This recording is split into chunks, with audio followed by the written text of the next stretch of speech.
Hi అన్న. Hello అండి. First of all congratulation. Thank you so much. So first of all ఈ look లో చూస్తే ఏంటంటే మాకు చాలా హై ఫీల్ వస్తుంది, అండ్ దేవరా లుక్ లో చూస్తే ఏంటంటే కంప్లీట్ గా ఒక మాస్ ఉంది. సో అండ్ కమింగ్ టు వికట కవి, ఎలా ఉండబోతుంది అసలు సిరీస్? అంటే Z5 అనేసరికి మనందరికీ తెలుసు ఒక ఇంట్రెస్టింగ్ అండ్ అంటే డార్క్ కామెడీ ఈ టైప్ ఆఫ్ లో ఉంటుంది. వికట కవి ఎలా ఉండబోతుంది? ఫస్ట్ తెలుగు వెబ్ సిరీస్ లో ఫస్ట్ డిటెక్టివ్ సిరీస్ ఇది వికట కవి. అండ్ నాకు తెలిసినట్టు Z5 వాళ్ళు చేస్తున్న ఒక పెద్ద బడ్జెట్ ప్రాజెక్ట్ ఇది. మీరు ట్రైలర్ ఆల్రెడీ చూస్తుంటారు, ఎలా ఆ క్వాలిటీ ఎలా ఉందనేది. సో అది అచీవ్ చేసాం మనము. And this is going to be a bang on OTT project. అందరూ ఫ్యామిలీ వాళ్ళందరూ కూర్చొని ఎంజాయ్ చేయొచ్చు అనే ఒక వెబ్ సిరీస్. మంచి ట్విస్ట్లు ఉన్నాయి. సో అదన్నీ చూసినప్పుడు ఎంజాయ్ చేస్తారు ఆడియన్స్ అనే ఒక కాన్ఫిడెన్స్ ఉంది. So I'm also very eagerly looking forward for Vikata Kavi. Okay, great. And coming to Devara విషయానికి వచ్చినట్లయితే మాకు తెలుసు, అంటే ఈవెన్ మీ క్యారెక్టర్ చూస్తున్నప్పుడు కూడా ఫస్ట్ ఆఫ్ ఆల్ అంత రివీల్ చేయలేదు ఇంటర్వ్యూస్లలో, బట్ దాని తర్వాత సో బైరా కొడుకుగా మమ్మల్ని చాలా బాగా ఎంటర్టైన్ చేశారు. ఫస్ట్ మీకు అది ఎక్స్పెక్ట్ చేశారంటే ఈ క్యారెక్టర్ సైఫ్ అలీ ఖాన్ గారి సన్ క్యారెక్టర్ చేస్తారు? నాకు ముందు చెప్పారు ఇలా సైఫ్ అలీ ఖాన్ కొడుకు అనే ఒక క్యారెక్టర్ ఉంది, మసూరా అనే క్యారెక్టర్. సో అది అనుకుంటున్నామని అన్నారు. అండ్ మీట్ చేసిన తర్వాత లుక్ టెస్ట్ అన్ని అయిన తర్వాత ఫిక్స్ అయింది, ఓకే ఇదే మీరు చేయబోతున్నారు అని. అండ్ ఐ వాజ్ హ్యాపీ, బాగానే జరిగింది. ఇప్పుడు ఇంకా 2లో ఇంకా ఎక్కువ ఉంటది అనే ఒక కాన్ఫిడెన్స్ లో ఉన్నా. So let's just wait for it. So first of all మీ ఫీలింగ్ ఏంటంటే డెఫినెట్ గా ఇద్దరు స్టార్స్, అటు ఎన్టీఆర్ గారు ఇటు సైఫ్ అలీ ఖాన్ గారు, ఇద్దరి మధ్యలో మీరు ఒక కీ రోల్ విన్నప్పుడు మీకేమనిపించింది అసలు? నాకైతే చాలా నచ్చింది యాక్చువల్లీ. ఎన్టీఆర్ సార్ అన్నప్పుడే నేను ఎక్సైట్ అయిపోయినా, అబ్బా okay one of the very best actors in Telugu film industry, వీళ్ళతో చేయడం అంటే మన సౌభాగ్యం అనే ఒక సో అదొక ఆపర్చునిటీ దొరికింది. సరుతో పర్సనల్ గా కొన్ని సీన్స్ కూడా జరిగినాయి. So I was happy whatever has been going on. చాలా హ్యాపీగానే ఉన్నా. ఓకే, ఏంటంటే మీరు అంటే బేసిక్ ఏంటంటే ఉన్న పాన్ ఇండియా హీరోస్ అందరితో బ్యాక్ టు బ్యాక్ చేసేస్తున్నారు. కన్నడ ఎన్టీఆర్ తోటి అండ్ ఎన్టీఆర్ గారితో ఇప్పుడు పుష్ప 2 కూడా ఉండడం తెలిసింది. బట్ ఎలా ఉండబోతుంది ఆ క్యారెక్టర్? చాలా డిఫరెంట్ గా ఉంటది. మీరు నన్ను ఇలా చూసారు, దేవరాలో ఇంకొక రకంగా చూసారు, బట్ పుష్ప 2లో అయితే టోటల్లీ డిఫరెంట్. ఈడు ఎవడ్రా ఈడు అనే ఒక థాట్ లో ఉంటారు. అంత ఒక కన్ఫ్యూజింగ్ దీంట్లో మీరు బయటకు వస్తారు, ఎవరు అమ్మ ఈడేనా ఆడు అన్నట్టు మీ థాట్ ఉంటది అనే ఒక కాన్ఫిడెన్స్ ఉంది. December 5th చూడండి, ఖచ్చితంగా ఎంజాయ్ చేస్తారు. ఆ తర్వాత మీరే మళ్ళీ ప్లాన్ చేస్తారు. ఓకే, కమింగ్ టు అంటే ఇంకోటి ఏంటంటే బేసిక్గా మీరు ఎన్టీఆర్ గారితో యాక్ట్ చేసేటప్పుడు ఆయనతో జరిగిన సెట్స్ లో బెస్ట్ మూమెంట్స్ ఏమైనా ఉన్నాయా? చాలా ఉన్నాయి. అంటే సర్ వచ్చేటప్పుడే అదొక ఆరా క్రియేట్ అవుతుంది సెట్ లో. ఓకే సార్ వచ్చారు, ఇప్పుడు సీన్ చాలా డిఫరెంట్ గా ఉంటది అని. అండ్ వచ్చే టైంలో కూడా వచ్చి ఇది చేద్దాం అది చేద్దాం ఏముండదు, క్లియర్ గా ఉంటారు. ఓకే, ఇమీడియట్ గా వచ్చి డైరెక్ట్ గా టేక్కి వెళ్ళిపోవడమే. మనం కొంచెం అక్కడ వేరే ఇదన్నీ చూసుకుంటాము, ఓకే ఇలా చేద్దామా సీను అలా చేద్దామని. సర్ అయితే వచ్చిన వెంటనే క్లియర్ గా ఉంటారు, అటు ఇటు ఒకసారి చూస్తారు, ఇమీడియట్ గా వచ్చి సీన్ ఒక టేక్ ఇస్తారు, దట్ ఈస్ డన్. లేదు కొంచెం ఏమైనా చేంజెస్ కావాలంటే ఇంకొక టేక్ ఇస్తారు, and we are done with the best take. Rehearsals కూడా మొత్తం ఆయన ఓన్లీ టేక్ లాకి వెళ్ళిపోతారు డైరెక్ట్ గా. అవును, అంటే అంత రెడీగా హోంవర్క్ చేసుకుని వచ్చేస్తారు అనుకుంటా. సో అందుకే వాళ్ళకి ఆ రిహార్సల్స్ ఇవన్నీ అవసరం ఉండదు నాకు తెలిసినట్టు. Okay, great. అండ్ వికట కవిలో మీ క్యారెక్టర్ ఎలా ఉండబోతుంది? అంటే మేము అంటే 3 చూసాం, అంటే KGF లో 2లో చూసాం, అండ్ సేమ్ టైం దేవరలో చూసాం. బట్ ఇందులో అంటే ఏంటంటే ఇది OTT ప్లాట్ఫామ్, బట్ ఈ దీంట్లో మీరు తీసుకున్నటువంటి కేరింగ్స్ ఏంటి, మీకు ఎంతవరకు యూజ్ అవుతుంది? బేసికలీ వికట కవిలో మహారాజా మహాదేవ్ అనే ఒక క్యారెక్టర్ ప్లే చేస్తున్నా, and it is going to be a positive character. ఇప్పుడు వరకు ఎగ్జాక్ట్లీ ఇప్పుడు వరకు మీరు నెగటివ్ గా నన్ను చూసారు. సో పాజిటివ్ గా కూడా ఎలా ఉంటది, నా యాక్టింగ్ ఎలా ఉంటది అనేది మీరు వికట కవిలో చూడొచ్చు. అండ్ ఒక మేజర్ క్రూషియల్ క్యారెక్టర్, ట్విస్ట్స్ ఎక్కువ ఉంటాయి. ఈ క్యారెక్టర్ వల్లనే స్టోరీ మొత్తము ఎలా తిరుగుతుంది అనే ఒక క్లారిటీ దొరుకుతుంది. సో ఐఎమ్ షూర్ వికట కవి 28th నవంబర్ మీరు చూసినప్పుడు ఎంజాయ్ చేస్తారు అనే ఒక కాన్ఫిడెన్స్ అయితే నాకు ఉంది. ఓకే అన్న, మీరు అంటే ఏ లాంగ్వేజ్కి వెళ్ళినా ఆ లాంగ్వేజ్ లో మాట్లాడతారు. మీ ఇన్స్టా చూసి కన్నడ అయితే కన్నడ, తెలుగు అయితే తెలుగు, హిందీ, ఎన్ని లాంగ్వేజెస్ ఎన్టీఆర్ గారి తర్వాత మీరే అనుకున్నారు ఎన్ని లాంగ్వేజెస్ మాట్లాడే?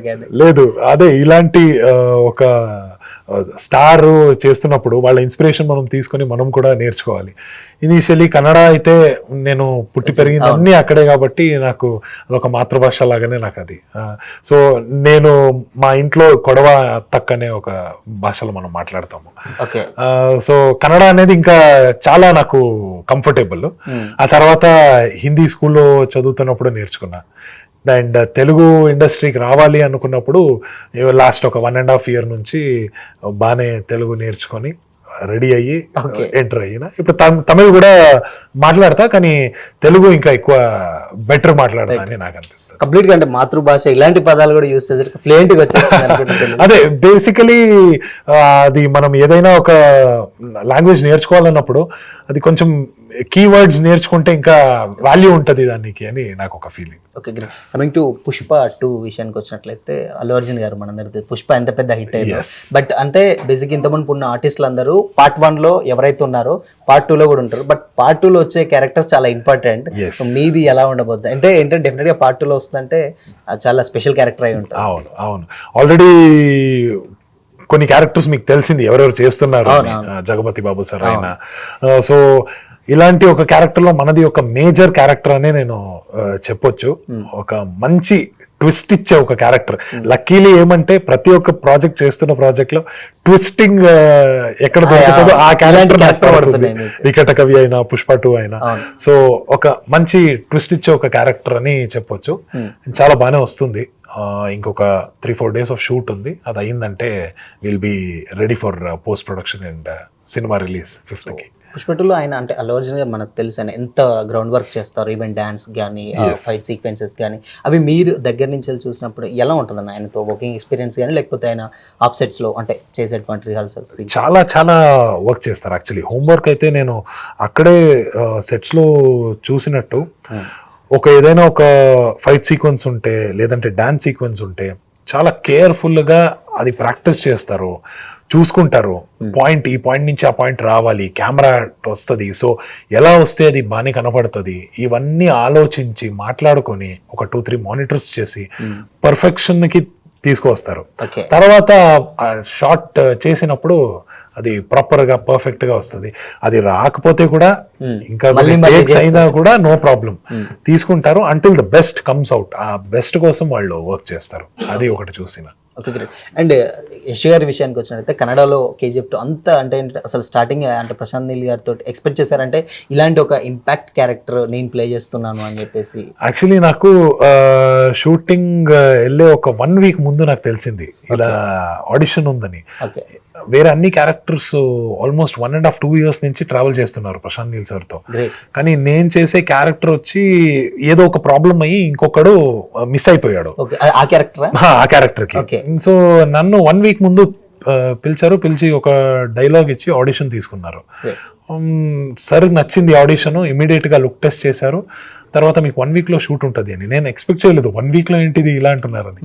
తర్వాత చూస్తే మైసూర్ ప్యాలెస్ లో మైసూర్ మహల్ అని ఏమంటారు, మోతీ మహల్, అక్కడ షూట్ జరిగింది.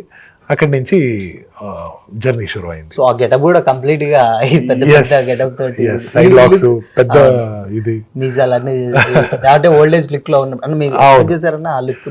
యాక్చువల్లీ వాళ్ళు చెప్పినప్పుడు ఒక 35-36 ఆ ఏజ్ లో కనపడాలి అని చెప్పారు. సో దానికోసం కొంచెం వెయిట్ పుట్ ఆన్ అయినా కొంచెం పెద్దగా కనపడితే ఏజ్ ఎక్కువ కనపడుతుంది అని అనుకున్నా. అండ్ ఆ తర్వాత వేరే సినిమాస్ ఇప్పుడు దేవరా, పుష్ప 2 వచ్చినప్పుడు కొంచెం ఏజ్ తక్కువ కనపడాలి, 27-28 మీ ఏజ్ దగ్గర అన్నప్పుడు కొంచెం వెయిట్ లాస్ చేసిన. ఎందుకంటే ఆ క్యారెక్టర్ లాగా మనం కనపడాలి, లేదంటే అంత కన్విన్సింగ్ గా ఉండదు. సో అలా కొంచెం వర్క్ చేసిన. ఆయన గురించి చాలా బాగుంటది. అంటే హీఈస్ నాట్ వెరీ అంటే అక్కడ వచ్చినప్పుడు ఆ కూల్ గా అది ఇది అని ఉండరు. వర్క్ మీద కంప్లీట్ ఫోకస్ గా ఉంటారు. కూల్ గా ఉంటారు కానీ లోపల నడుస్తూ ఉంటది టక ఏంటి నెక్స్ట్, ఎలా ఈ క్యారెక్టర్ ని ఎలా ఇది పుల్ ఆఫ్ చేయాలి అని. So he's very much dedicated as an actor on the sets as well. ఆ క్యారెక్టర్ లోనే ఉండిపోతారు వాళ్ళు. అది నేను వర్క్ చేస్తున్నప్పుడు చూసిన and I kind of liked it. అలా ఉండాలి, యాజ్ అన్ యాక్టర్ ఉండాలి అని అనిపించింది నాకు.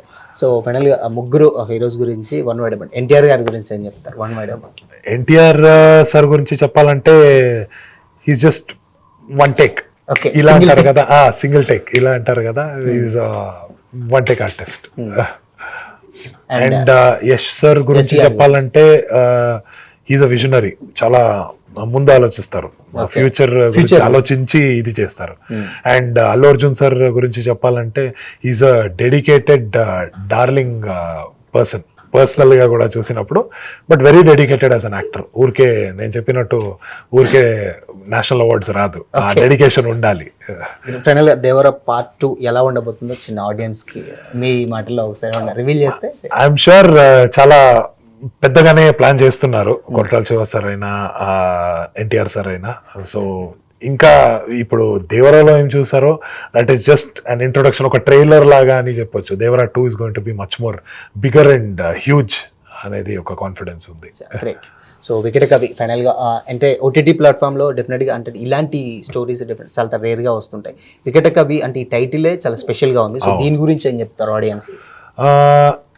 నాకు ఇనీషియలీ చెప్పినప్పుడు వికట కవి అనేటోడికి ఒక పజల్ కూడా సాల్వ్ చేయడానికి రాదు అనే ఒక ఇది ఉందంట. కానీ వీడు పెద్ద కేసునే సాల్వ్ చేస్తాడంటే ఇది ఎలా జరగబోతుంది, వీడికి ఎందుకు వికట కవి అనే పేరు వచ్చింది అనేది క్లారిటీ దొరుకుతుంది అనేది ఈ కథ. అండ్ అందరూ చాలా బాగానే చేస్తారు, వాళ్ళ క్యారెక్టర్స్కి ఆ ఇది ఇచ్చారు, జస్టిస్ ఇచ్చారు. అండ్ ప్రొడక్షన్ అయినా, కాస్ట్యూమ్స్ అయినా, మేకప్ అయినా చాలా బాగానే ఉంది. మీరు చూసినప్పుడు మీరు ఎంజాయ్ చేస్తారు. ఏంటి ఇది ఓటీటీలో కూడా ఇంత మంచి ఒక కంటెంట్, ఇంత మంచి ఒక క్వాలిటీ ఇస్తున్నారనే ఒక హ్యాపీనెస్ అయితే నాకుంది. థ్యాంక్ యూ అన్న, thank you so much and all the very best Vikata కవి.